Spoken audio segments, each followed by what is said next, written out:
Undang-Undang Minerba itu disebut sebagai sebagian atau seluruh tahapan kegiatan dalam rangka pengelolaan dan pengusahaan mineral batu bara meliputi ada penyelidikan umum, eksplorasi, studi kelayakan, konstruksi, penambangan, pengolahan dan atau pemurnian atau kata kunci dari definisi tersebut adalah hukum pertambangan itu sejatinya untuk melindungi para pihak pelaku industri pertambangan untuk meminimalkan terjadinya konflik. Jadi hukum pertambangan itu pada kemiskinan dengan adanya lapangan pekerjaan yang nantinya lapangan pekerjaan ini diisi oleh para masyarakat lokal. Dan yang ketiga ada dengan perusahaan, antara perusahaan dengan masyarakat seringkali timbul. Oleh sebab itu memang sumber kebanyakan masalah yang ada di dalam pertambangan itu adalah banyaknya konflik, pertentangan, pelanggaran dan sejumlah masalah yang terjadi di pertambangan.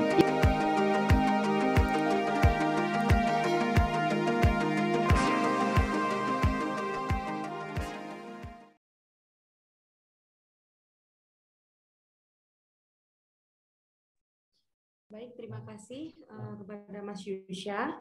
Untuk selanjutnya, materi selanjutnya akan saya pandu jalannya pelatihan kita kali ini.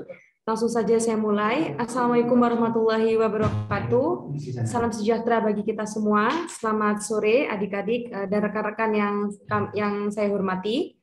Pada materi kedua kita kali ini, yakni dengan tema hukum pertambangan mineral dan batu bara dalam sistem ketatanegaraan, yang akan diisi oleh abang kita, yakni Akmaluddin Rahim SH MH.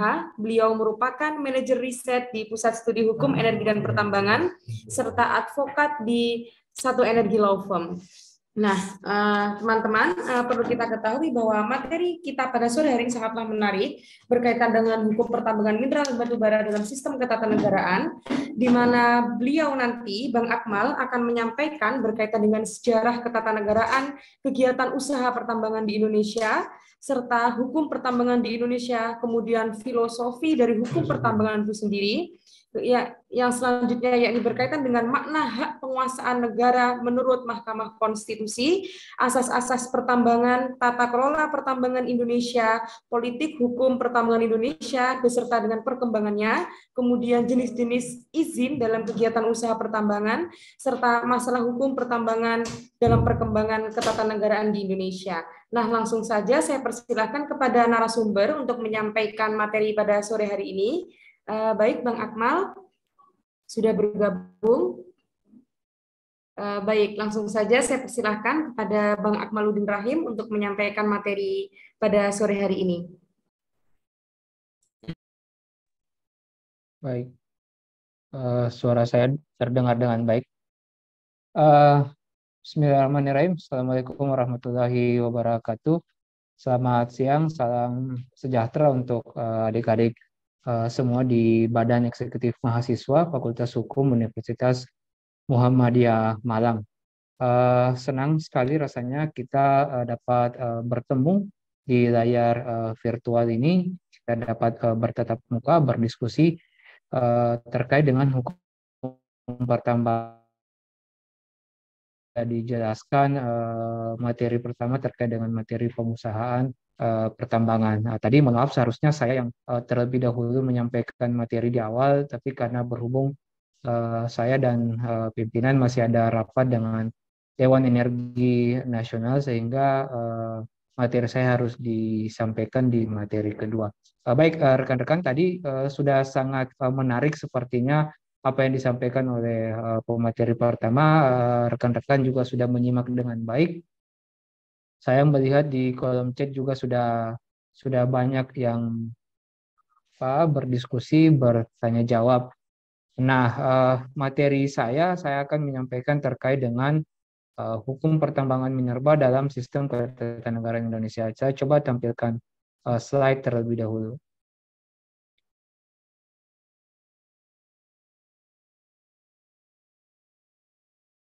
Oke, apa materi saya sudah terlihat dengan baik?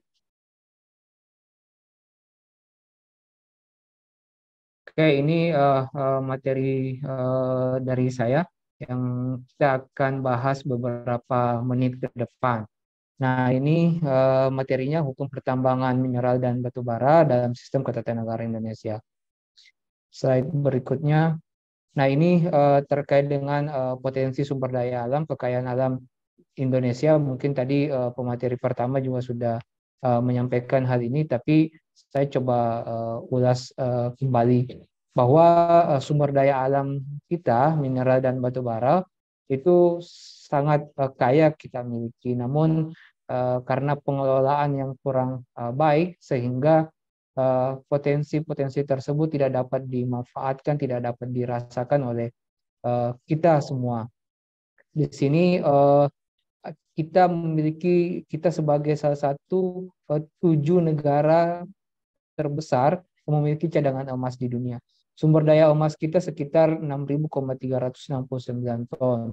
Ini kekayaan emas kita yang sangat kaya luar biasa.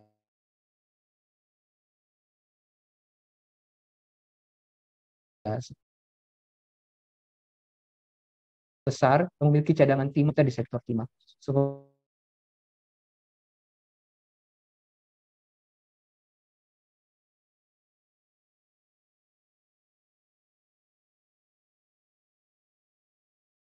Bahwa penting dalam industri tersebut. Nah, kalau potensi timah ini dimanfaatkan dengan baik, maka kita menjadi salah satu negara yang menerima manfaat dari produksi mobil listrik yang saat ini semua negara dunia sedang mengembangkan. Karena negara dunia tidak memiliki potensi tersebut. Kita di Indonesia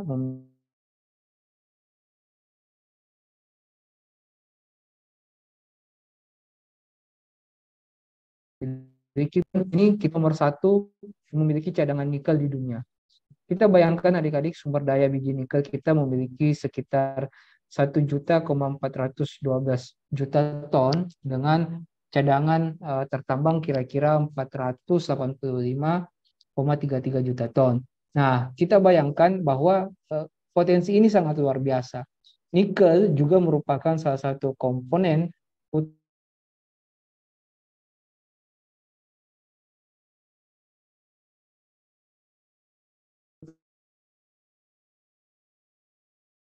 Kita mengetahui bahwa saat ini membutuhkan nikel. Kenapa? Karena bahan baku dari mobil listrik, motor listrik, itu semuanya berasal dari nikel. Nah, itulah sebabnya kenapa kita Indonesia sangat dilirik potensi nikel kita.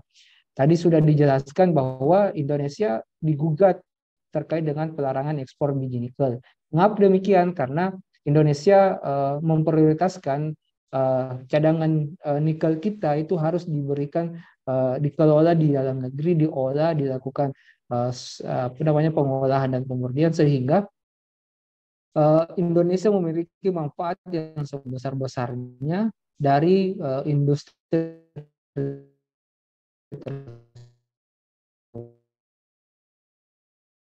ke lain, tentu memiliki manfaat.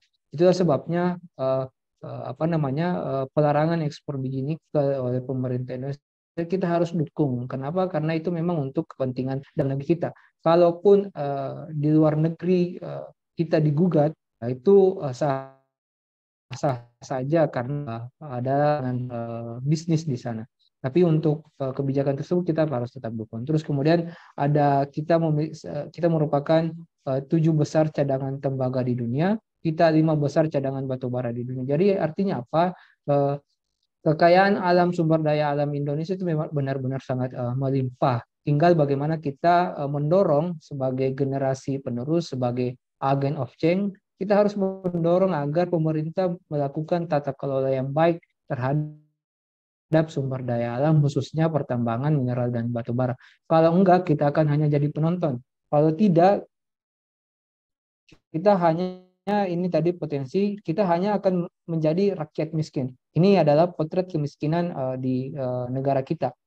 Rekan-rekan mungkin kalau di Malang biasanya melihat bagaimana banyak orang yang masih tidur di emperan-emperan toko, di Landung Sari, di Tologomas itu banyak sekali kita melihat biasanya. Nah, itu artinya apa? Bahwa memang rakyat kita tidak disejahterakan demikian mungkin negara tidak bisa mengurus seluruh rakyat kita, sehingga membiarkan begitu saja antri, tidak makan, tidak sekolah, dan lain sebagainya. Ini adalah potret kemiskinan kita, padahal tadi sudah digambarkan bagaimana potensi sumber daya alam kita yang sangat melimpah. Nah, ini masalah ketimpangan tadi sudah dijelaskan juga, saya dengar bagaimana kekayaan alam di Indonesia itu hanya dimiliki oleh segelintir orang saja, hanya dimiliki oleh para konglomerat, para elit pemerintahan saja, para pengusaha oligarki.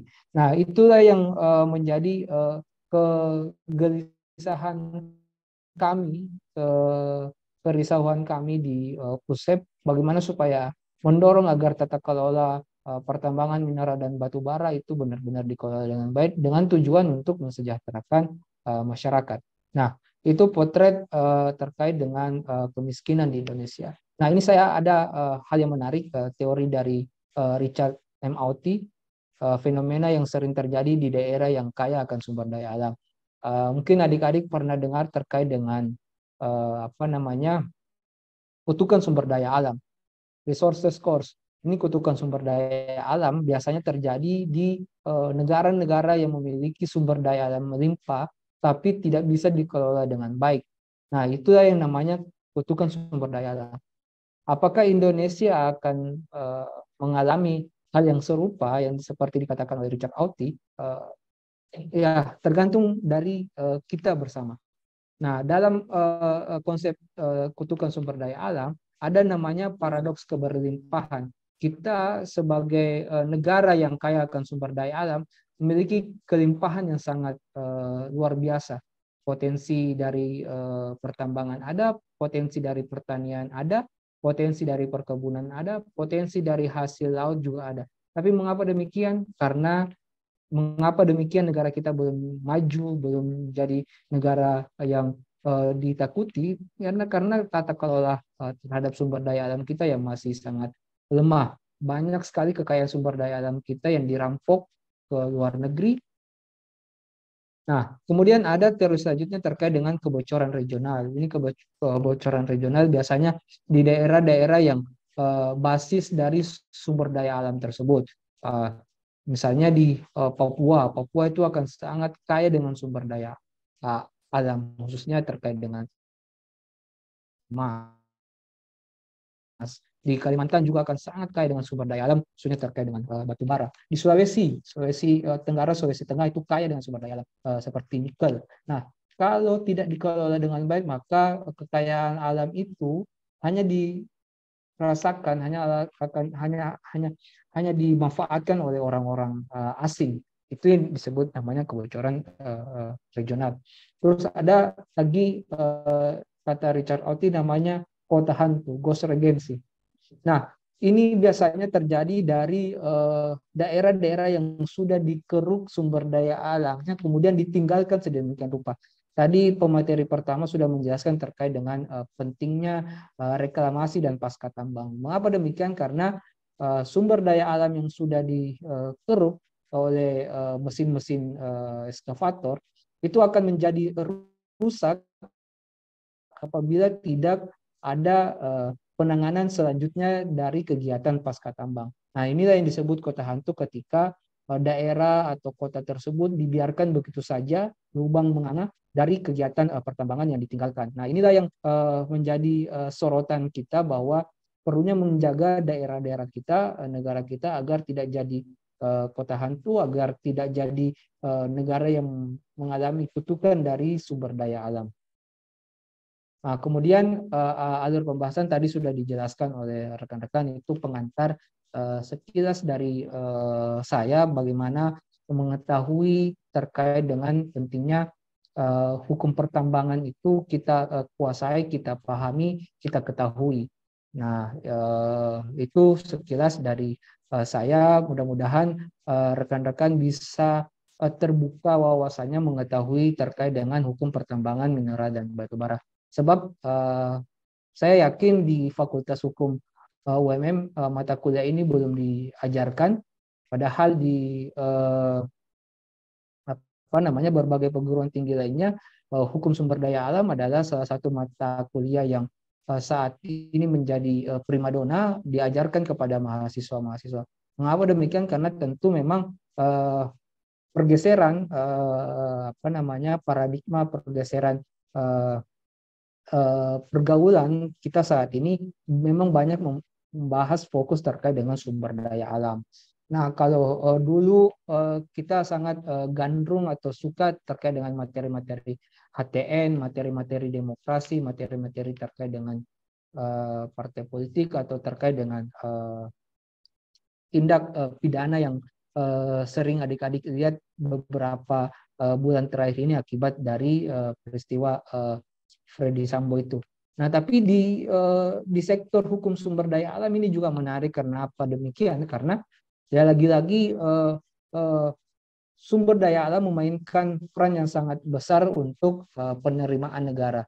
Nah, ini salah satu alur bahasan kita. Semoga teman-teman nanti bisa memahami dengan baik. Nah, ini tadi terkait dengan sejarah pertambangan di Indonesia.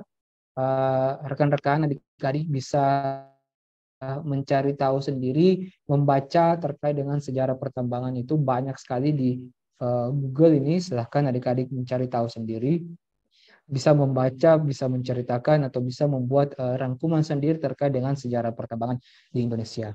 Nah, ini terkait dengan dasar filosofi pengaturan hukum pertambangan di Indonesia. Tadi sudah dijelaskan bagaimana konstitusi kita mengatur terkait dengan perlunya negara turut ambil bagian dalam dalam penguasaan sumber daya alam. Kenapa demikian? Karena negara berhak untuk menguasai dan memberikan kesejahteraan kepada rakyat. Seperti kita ketahui bahwa alur pikir tentu kita berasal dari Pancasila, sumber dari segala sumber hukum kita. Kemudian ada pembukaan Undang-Undang Dasar, kemudian ada pasal 33 sendiri, ada pasal 2, ayat 2, ayat 3 dan ayat 4. Nah, dari sini kita lihat bahwa sumber daya alam itu dikuasai oleh negara. Tadi sudah dijelaskan bagaimana tafsir Mahkamah Konstitusi terhadap hak menguasai negara tersebut. Mahkamah Konstitusi membuat pengaturan kebijakan, melakukan pengelolaan, melakukan pengurusan dan pengawasan. Nah, tujuannya untuk apa? Untuk memberikan kemanfaatan sumber daya alam bagi rakyat.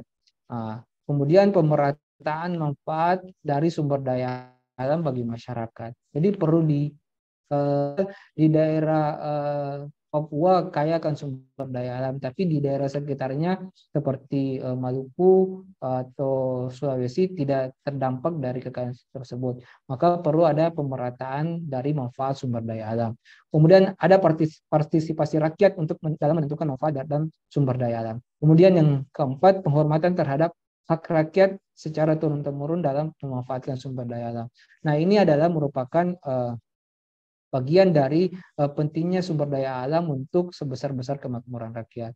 Kemudian ada perekonomian nasional diselenggarakan berdasar atas demokrasi ekonomi. Mengapa demikian? Karena sumber daya alam itu juga harus dikelola secara demokrasi. Demokrasi yang seperti apa? Demokrasi ekonomi. Demokrasi ekonomi menurut Hatta adalah demokrasi kerakyatan. Adik-adik bisa membaca terkait dengan pasal 33 atau terkait dengan bagaimana Muhammad Hatta merumuskan pasal 33 tersebut. Kemudian pengaturan sumber daya alam dalam konstitusi. Tadi sudah dijelaskan bahwa pengaturan sumber daya alam itu kita beranjak dari pasal 33 ayat 2, pasal 33 ayat 3, dan pasal 33 ayat 4. Pasal 33 ayat 2 mengatur bahwa cabang-cabang produksi yang penting bagi negara dan yang menguasai hajat hidup orang banyak dikuasai oleh negara. Artinya semua cabang-cabang produksi, semua kekayaan alam yang melimpah penting bagi negara dan menguasai hajat hidup banyak itu dikuasai oleh negara. Kemudian ada pasal 33 yang kemudian menegaskan kembali bahwa bumi dan air dan kekayaan alam yang terkandung di dalamnya itu dikuasai oleh negara, kemudian dipergunakan oleh negara untuk apa? Untuk sebesar-besar kemakmuran rakyat. Artinya apa? Memang orientasi pengelolaan sumber daya alam itu untuk sebesar-besar kemakmuran rakyat. Jika tidak terjadi sebesar kemakmuran rakyat, berarti ada ada salah kelola, ada kekeliruan dalam membuat kebijakan pengelolaan sumber daya alam sehingga tidak terwujud kemakmuran untuk rakyat. Nah, kemudian di sini ada pasal 33 ayat 4 bahwa disebutkan perekonomian nasional diselenggarakan berdasar atas demokrasi ekonomi dengan prinsip kebersamaan, efisiensi berkeadilan, berkelanjutan, berwawasan lingkungan, kemandirian, serta dengan menjaga keseimbangan kemajuan dan kesatuan ekonomi nasional. Saya memberikan highlight atau menanda kata-kata kunci dari pasal 33 tersebut, bahwa ada namanya demokrasi ekonomi, tadi sudah saya sebutkan sekilas, terus ada efisiensi berkeadilan, berkelanjutan. Jadi pengelolaan sumber daya alam itu harus adil dari pusat sampai daerah, dari ujung Sumatera sampai ujung Papua. Kemudian dia harus berkelanjutan karena sifat dari sumber daya alam pertambangan mineral dan batu bara, adik-adik perlu ketahui dia merupakan sumber daya alam yang tidak dapat diperbarukan atau tidak terbarukan. Mengapa demikian? Karena dia adalah kekayaan yang berbasis fosil, berbasis kekayaan yang sudah turun-temurun ada di perut bumi, sehingga pada saat dikeruk habis-habisan, ditambang habis-habisan, ketika sampai batas yang ada, maka kekayaan sumber daya alam itu akan habis. Nah, itulah pentingnya sekarang saat ini kita ada yang namanya terkait dengan pengembangan energi baru dan terbarukan. Karena kita mengetahui bahwa potensi sumber daya alam yang tidak terbarukan seperti minyak dan gas, mineral dan batu bara ini akan habis suatu waktu. Sehingga apa? Sehingga kedepannya kita akan banyak melakukan impor dari hal tersebut. Untuk itu pemerintah saat ini sudah mulai menyiapkan pengaturan atau kebijakan terkait dengan perlunya pengelolaan sumber daya alam yang berkelanjutan. Kemudian ada berwawasan lingkungan, bahwa pengelolaan sumber daya alam itu harus benar-benar memperhatikan aspek lingkungan, karena tadi berkali-kali kita jelaskan bahwa kegiatan usaha pertambangan mineral dan batu bara itu sejatinya merusak lingkungan, tapi ada manfaat yang diberikan dari kegiatan usaha pertambangan tersebut untuk mengantisipasi terjadinya pencemaran lingkungan atau perubahan iklim yang cepat dari aspek kegiatan pertambangan yang tidak mematuhi prinsip-prinsip atau kaidah yang benar, maka perlu kita mendorong agar adanya wawasan lingkungan dalam kegiatan usaha pertambangan. Nah, ini bagusnya konstitusi kita karena sudah mengatur sedemikian rupa bahwa pengelolaan sumber daya alam itu harus seperti apa, orientasinya seperti apa. Di sini sudah diatur dengan jelas. Namun demikian, seperti kita ketahui banyak sekali pengaturan perundang-undangan di bawahnya itu sangat tidak berorientasi pada kesejahteraan masyarakat, tidak berorientasi pada lingkungan. Nah, itu sekilas tadi terkait dengan dasar-dasar yang menjadi rujukan kita untuk mengetahui atau mempelajari hukum pertambangan. Nah, berikutnya ini adalah pengaturan pertambangan yang ada dalam undang-undang antara lain. Ini antara lain ada Undang-Undang 4 tahun 2009, Junto Undang-Undang 3 tahun 2020. Ini terkait dengan Undang-Undang Pertambangan Minerba. Jadi kalau adik-adik ingin memahami, mempelajari, mengetahui, mendalami tentang pertambangan mineral dan batu bara, pelajari betul terkait dengan undang-undang ini, Undang-Undang 4 tahun 2009, Junto Undang-Undang 3 tahun 2020. Kemudian ada Undang-Undang 11 tahun 2020, Undang-Undang Cipta Kerja, atau sekarang sudah ada Perpu tentang Cipta Kerja. Nah, ini sangat menarik adik-adik. Kalau adik-adik menyimak bagaimana perkembangan saat ini, ada Undang-Undang Cipta Kerja yang sudah dibatalkan oleh Mahkamah Konstitusi, kemudian terbit lagi Perpu Cipta Kerja. Yang pengaturannya pada intinya masih sama terkait dengan kegiatan sumber daya alam. Nah, di Undang-Undang Cipta Kerja ataupun Perpu Cipta Kerja ini ada dua hal yang diatur terkait dengan pertambangan mineral dan batu bara. Pertama terkait dengan royalti 0% dan kemudian yang kedua terkait dengan apa namanya, ancaman pidana bagi setiap orang yang merintangi atau menghalangi dari kegiatan usaha pertambangan. Nah, ini sangat problematik adik-adik. Adik-adik harus mengetahui dan mempelajari ini sehingga nanti bisa menjadikan salah satu tugas akhir. Nah, itu. Kemudian ada PP 96 tahun 2022, terus ada PP 25 tahun 2021, loncat. Kemudian ada Perpres 55 tahun 2022, kemudian ada Permen SDM tahun 2021. Nah, adik-adik silahkan dicatat aturan-aturan ini. Inilah yang menjadi dasar hukum pengelolaan sumber daya alam, khususnya pertambangan dan mineral dan batu bara. Adik-adik silakan mengkaji betul berbagai undang-undang ini untuk selanjutnya sumber untuk melakukan tugas akhir khususnya terkait dengan pertambangan mineral dan batu bara. Ini terkait dengan definisi hukum pertambangan mineral dan batu bara. Adik-adik bisa cari tahu sendiri. Ini adalah definisi pertambangan sebagaimana yang diatur dalam pasal 4 contoh pasal 1 ayat pasal 1 Undang-Undang 4 tahun 2009 contoh Undang-Undang 3 tahun 2022 terkait dengan pertambangan. Definisinya seperti apa? Oh, ini saja, ini di 2020 maksudnya. Ini pertambangan adalah sebagian atau seluruh tahapan kegiatan dalam rangka pengelolaan, pengusahaan mineral atau batu bara yang meliputi penyelidikan umum, eksplorasi, studi kelayakan, dan seterusnya. Jadi apa itu pertambangan? Adik-adik harus melihat rangkaian ini. Sebagian atau seluruh tahapan kegiatan dalam rangka apa? Dalam rangka pengelolaan, pengusahaan mineral dan batu bara. Jadi yang diusahakan adalah mineral dan batu bara yang meliputi kegiatan apa? Penyelidikan umum, tahap eksplorasi, studi kelayakan, konstruksi, kemudian masuk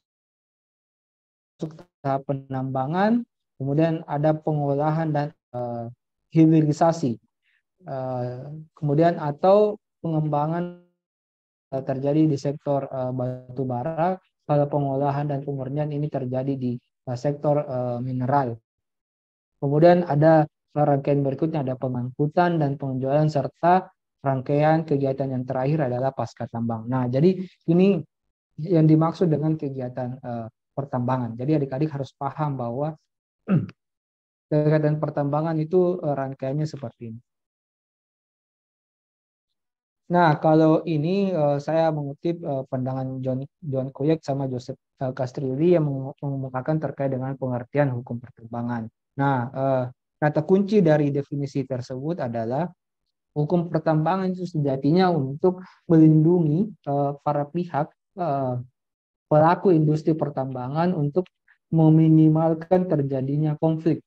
Jadi hukum pertambangan itu pada dasarnya upaya untuk melindungi para pihak pelaku usaha industri pertambangan dan batu bara agar tidak terjadi konflik yang besar antara masyarakat dengan pelaku usaha, antara pelaku usaha dengan pemerintah, antara masyarakat dengan pemerintah itu sendiri. Jadi kalau kita sering mengikuti berita terkait dengan kegiatan usaha pertambangan itu sangat banyak konflik-konflik yang terjadi di tengah-tengah masyarakat, khususnya terkait dengan kegiatan usaha pertambangan. Nah, sementara Joseph Castrilli mengemukakan bahwa hukum pertambangan itu pada dasarnya merupakan dasar untuk supaya aspek lingkungan, aspek kekayaan alam itu dilindungi setelah dilakukan penambangan. Artinya apa? Memang ada hal yang perlu revitalisasi dari kegiatan pertambangan itu. Ada aspek lingkungan yang harus betul-betul untuk diperbaiki kembali agar supaya lingkungan itu tidak kotor, tidak menjadi kota hantu yang seperti dikatakan Richard Hawley tadi. Nah, itu yang yang dimaksud dengan hukum pertambangan mineral dan batu bara. Nah, ini perjalanan untuk hukum pertambangan. Di sini ada undang-undang 11 tahun 67, ada Undang-Undang 4 tahun 2009, ada Undang-Undang 3 tahun 2020, ada Undang-Undang 11 tahun 2020 atau Undang-Undang Cipta Kerja. Nah, inilah kira-kira aspek-aspek dalam pengaturan pertambangan mineral dan batu bara. Saya izin minum dulu ya.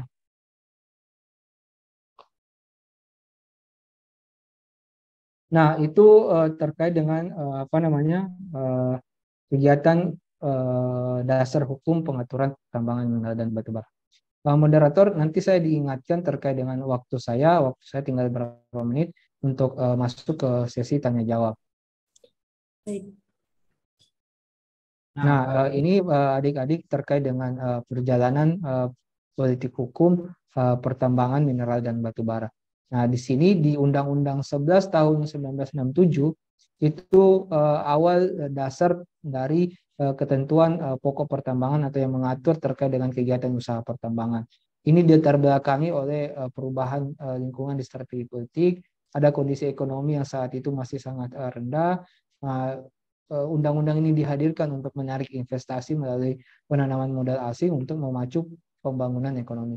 Jadi di awal-awal kegiatan usaha pertambangan itu kita khususnya di periode 1945 sampai 66 atau 67 itu dasar hukum kegiatan usaha pertambangan masih mengacu pada undang-undang atau dasar hukum peninggalan warisan Belanda.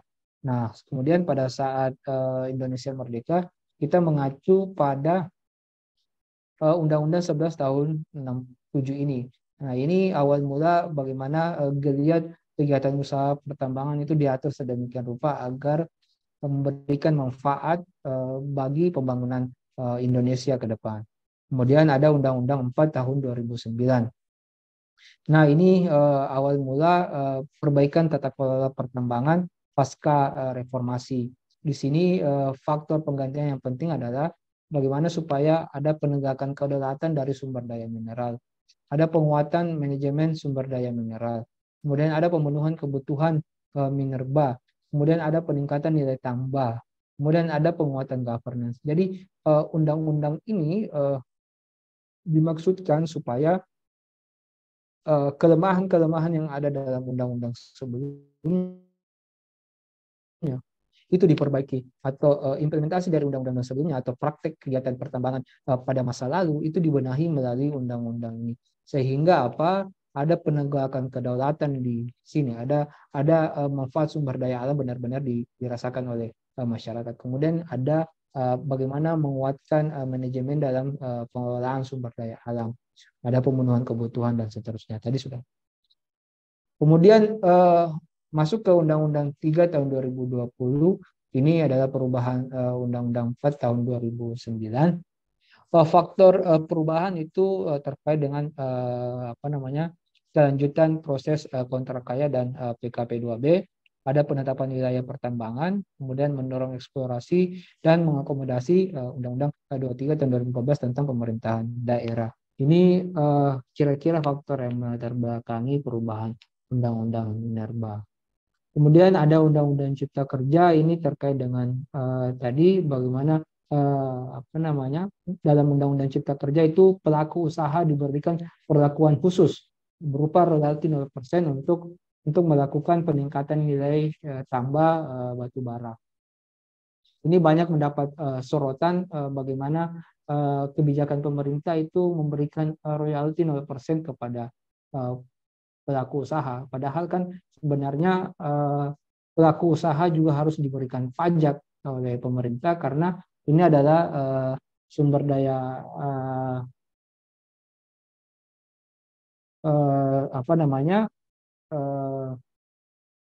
sorry, saya jadi terganggu, lupa. Jadi faktor perubahan dari adanya Undang-Undang Cipta Kerja terkait dengan Undang-Undang 3 ini sebelumnya memang memberikan perlakuan khusus kepada pelaku usaha.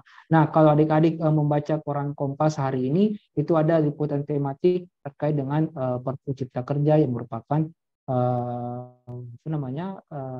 peraturan yang terbit pasca Mahkamah Konstitusi menyatakan Undang-Undang Cipta Kerja ini inkonstitusional bersyarat. Nah, adik-adik silahkan baca betul Kompas, harian Kompas hari ini itu banyak mengulas terkait dengan Perpu Cipta Kerja secara umum, dan kemudian ada yang khusus terkait dengan apa namanya. Nah, saya sudah diingatkan oleh panitia, adik-adik, ini tadi saya mau jawab terkait bagaimana bentuk model penguasaan negara terhadap sumber daya alam. Kita sebagai negara Pancasilais, negara membuat kebijakan, menyusun, ini ada putusan Mahkamah Konstitusi ya. Saya sudah diingatkan oleh panitia, tidak terasa, tadi saya pikir waktu masih banyak, tapi ternyata sudah habis, ini sekarang sudah masuk sesi tanya jawab. Nah, ini sebelum masuk sesi tanya jawab, nanti kita persingkat saja sesi tanya jawab. Nanti pertanyaan adik-adik harap untuk singkat, padat, dan jelas, biar kita bisa menjelaskan. Ini ada bentuk-bentuk izin. Adik-adik harus paham betul izin-izin ini. Ini terkait dengan aspek bisnis dalam kegiatan usaha pertambangan. Jadi dalam kegiatan usaha pertambangan, hukum-hukum apa saja yang saling terkait? Ada hukum bisnis, hukum administrasi, hukum HTN itu sendiri. Nah, ini adik-adik jika ingin mendalami terkait dengan kegiatan usaha pertambangan, ini harus dipelajari dan dikuasai betul.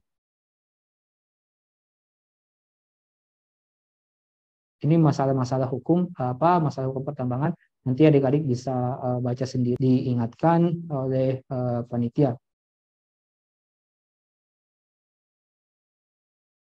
Oke, ini kira-kira masalah yang adik-adik dapat teruskan, eksplorasi, elaborasi lebih lanjut untuk tugas akhir. Ketika ada adik-adik yang topik pertambangan, silakan tanya senior-seniornya yang ada di pusat. Nah, ini masalah utama. Kemudian ini film tentang hukum pertambangan dan mineral batubara. Kalau adik-adik senang nonton, silakan nonton film-film ini atau film-film lainnya yang relevan terkait dengan kegiatan usaha pertambangan. Nah, demikian Mbak Moderator, presentasi saya, mudah-mudahan terpuaskan semuanya dari pemaparan saya. Saya kembalikan kepada moderator. Baik, terima kasih kepada Bang Akmal.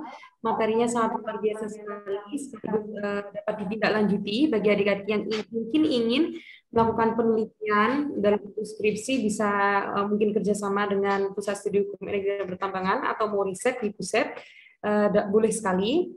Nah, untuk selanjutnya adik mungkin ada yang ingin mengajukan pertanyaan. Saya persilahkan kepada yang pertama, yaitu Mas Saiful Rizky, yang dari tadi sudah raise hand. Baik, silakan Mas Saiful Rizky disampaikan pertanyaannya. Baik, terima kasih moderator atas kesempatannya. Mohon izin bertanya tentang, kan tadi didefinisikan bahwasannya hukum pertambangan adalah upaya melindungi para pihak agar tidak terjadi konflik yang terjadi di masyarakat. Nah, konflik-konflik tersebut, pertanyaan saya, konflik-konflik tersebut diselesaikan di ranah pengadilan mana, kalau boleh tahu? Apakah di Pengadilan Tata Usaha Negara, Mahkamah Konstitusi, atau pengadilan negeri, dan lain sebagainya? Itu saja mungkin dari saya. Terima kasih.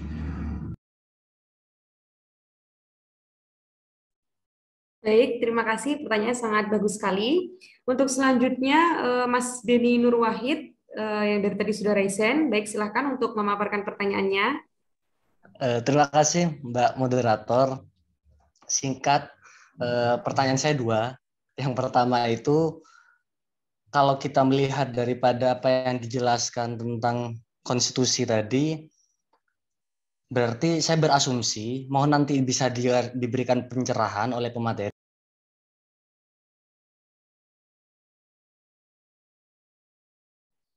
Mohon maaf, suaranya hilang. Bisa diulang kembali. Mohon izin, masuk Mbak. Ya, pertanyaan saya dua. Yang pertama itu bagaimana kalau kita melihat daripada konstitusi, karena tentang sistem ketatanegaraan, saya berasumsi, hipotesa saya sementara itu adalah konstitusi kita ini memang mengaminkan dan mengaminkan terhadap kekayaan sumber daya alam yang memang dia kuasai terhadap negara. Tetapi konstitusi kita ini berorientasinya hanya pada sektor-sektor perekonomian, tidak pada pencegahan dan keberlanjutannya. Bagaimana nanti eksploitasi yang dilakukan itu akan berakibat seperti apa terhadap kerusakan alam yang ditimbulkan nantinya. Nah, konstitusi itu menurut saya yang telah dijelaskan tadi itu masih belum mencangkup sampai jauh sana, sehingga apa kerusakan lingkungan itu masih banyak terjadi. Nah, makanya kenapa saya berasumsi bahwa konstitusi Indonesia ini masih belum hijau di situ. Nah, bagaimana nanti pendapat pemateri terhadap konstitusi kita ini yang tadi katanya masih belum lengkap, tetapi menurut saya ini masih berorientasi pada faktor ekonomi, tidak pada faktor terhadap kekayaan atau sumber daya alam itu kalau nanti dieksploitasi di situ. Itu yang pertama. Yang kedua, itu adalah mengenai daripada pemberian izin antara pemerintahan pusat dan pemerintahan daerah. Itu katakanlah semua ini disentralkan. Kalau tidak salah di Undang-Undang Cipta Kerja itu disentralkan menjadi satu di pusat tentang perizinannya. Nah, tetap bagaimana nanti tanggung jawab dan peranan terhadap pemerintah daerah dalam mengelola dan melindungi daripada sumber daya alam yang ada di daerah. Karena yang paling berdampak besar terhadap eksploitasi sumber daya alam itu adalah pemerintahan daerah. Apakah ia dikenakan kewajiban karena memang perpanjangan tangan dari pusat, atau karena memang perizinannya siapa yang menerbitkan, seharusnya pusat yang berkewajiban mutlak untuk bertanggung jawab terhadap apa yang telah diberikan terhadap eksploitasi alam itu. Mungkin dua pertanyaan saya itu saya kembalikan ke moderator. Terima kasih, Mbak. Baik, terima kasih.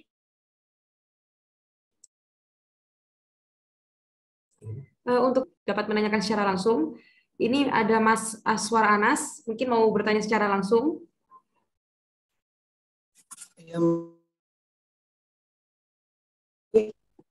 Terima kasih atas waktunya, moderator. Ini saya ingin bertanya terkait pertambangan rakyat.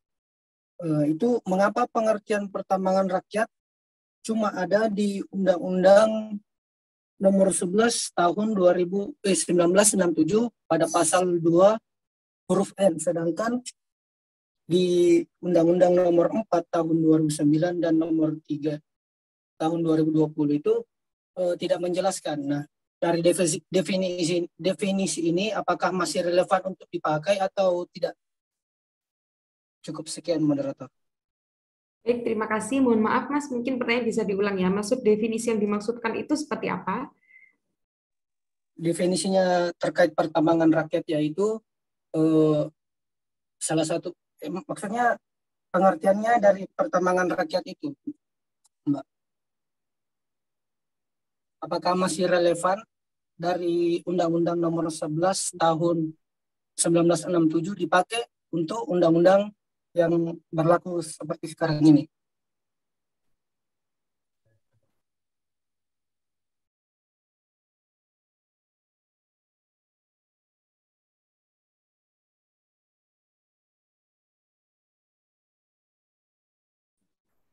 Silakan, Mbak Kamal untuk menanggapi pertanyaan tadi.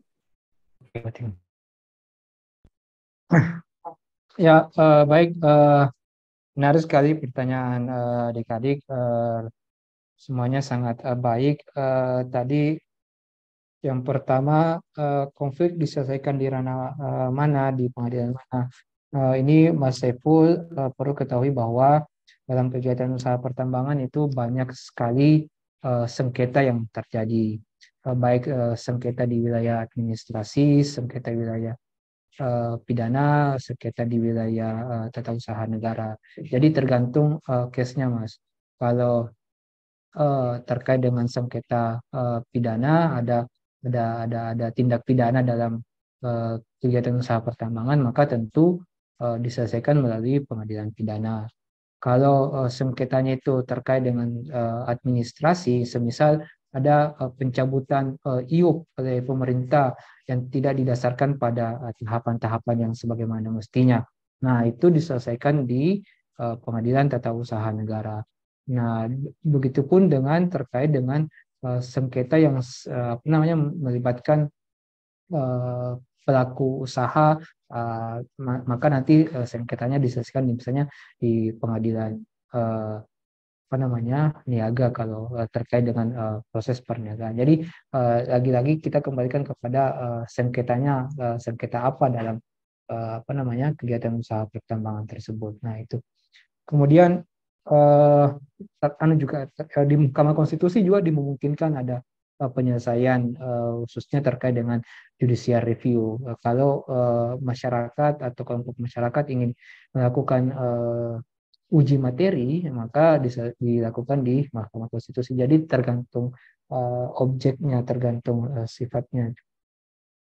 Kemudian tadi Denny Nur ini mungkin kurang mendengar apa yang saya sampaikan, bahwa bagi saya Konstitusi Indonesia itu sudah sangat lengkap, terlebih mengatur terkait dengan bagaimana supaya sumber daya alam itu tidak hanya dikelola dan dimanfaatkan, tapi juga sudah berorientasi pada wawasan yang lingkungan dan berkelanjutan. Di pasal 33 ayat 4 itu coba dikaji satu persatu kata-kata yang menyusun dari pasal 33 ayat 4 tersebut. Di situ sangat jelas bahwa perekonomian nasional itu diselenggarakan dengan memperhatikan aspek-aspek demokrasi ekonomi dengan prinsip kebersamaan, ada efisiensi berkeadilan, berkelanjutan, berwawasan lingkungan. Artinya apa? Bahwa kegiatan usaha pertambangan itu harus didasarkan atas prinsip-prinsip ini. Jadi tidak benar ketika dikatakan bahwa konstitusi tidak mengatur kegiatan usaha pertambangan ini dibiarkan dilakukan adanya kerusakan lingkungan, eksplorasi dan sebagainya macam yang diasumsikan. Nah, ini konstitusi sudah mengatur sedemikian jelas. Tinggal bagaimana di aturan pelaksanaannya. Di undang-undang pun, undang-undang minerba itu sudah mengatur sedemikian rupa bagaimana supaya kegiatan penambangan setelah dilakukan tahapan-tahapan di awal, ada tahapan akhir kegiatan harus dilakukan, itu adalah reklamasi pasca tambang.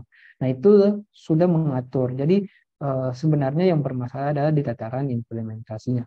Nah, ini yang kemudian menjadi sorotan sebenarnya. Adik-adik bisa mengkaji lebih lanjut, mengapa sih ada permasalahan di kegiatan usaha pertambangan ini, mengapa ada gap di sana. Nah, itu yang perlu kajian lebih lanjut oleh adik-adik yang memang tertarik dengan tugas akhir di sektor sumber daya alam, khususnya pertambangan dan mineral dan batu bara. Kemudian yang pertanyaan ketiga terkait dengan kewenangan pemerintah pusat dalam tata kelola pertambangan. Memang benar Undang-Undang 3 tahun 2020, Undang-Undang 3 tahun 2020 saya sampaikan lagi bahwa di Undang-Undang 3 tahun 2020 itu kewenangan pemerintah pusat memang ditarik pengelolaan sumber daya alam pertambangan minerba itu ada di pemerintah pusat. Padahal sebelumnya di Undang-Undang 4 tahun 2009 itu ada di pemerintah kabupaten kota. Namun ada lagi Undang-Undang 23 tahun 2014 bahwa kegiatan pertambangan mineral dan batu bara itu hanya ada di provinsi. Nah, di Undang-Undang 3 tahun 2020 itu ditarik ke pemerintah pusat semuanya. Namun pada perkembangannya ada Perpres, kalau nggak salah Perpres 55 tahun 2022 ini mengatur terkait dengan pendelegasian kewenangan kembali kepada pemerintah daerah untuk jenis izin tertentu. Artinya apa? Kegiatan usaha pertambangan sebagian kecil itu diserahkan ke pemerintah daerah. Memang kita tidak setuju, TUSEP sendiri tidak setuju ketika kegiatan usaha pertambangan ini ditarik sepenuhnya di pemerintah pusat. Karena lokasi kegiatan usaha pertambangan itu banyak di daerah. Kita pun pada saat itu kita melakukan uji materi terkait dengan terkait dengan ketentuan tersebut.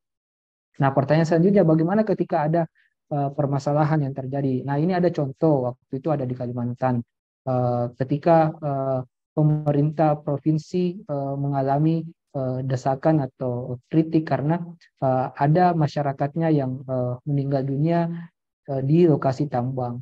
Nah, masyarakat menuntut pemerintah bahwa ini harus bertanggung jawab, pemerintah harus bertanggung jawab, pemerintah daerah harus bertanggung jawab. Pemerintah daerah berkata, lah ini bukan kewenangan kami tidak lagi mengurus terkait dengan kegiatan usaha pertambangan di daerah. Nah, kewenangannya ada di pemerintah pusat. Nah, inilah contoh-contoh seperti inilah yang sangat berbahaya ketika tata kelola pertambangan itu benar tidak dilakukan dengan baik, tidak dilakukan desentralisasi seperti yang dikatakan.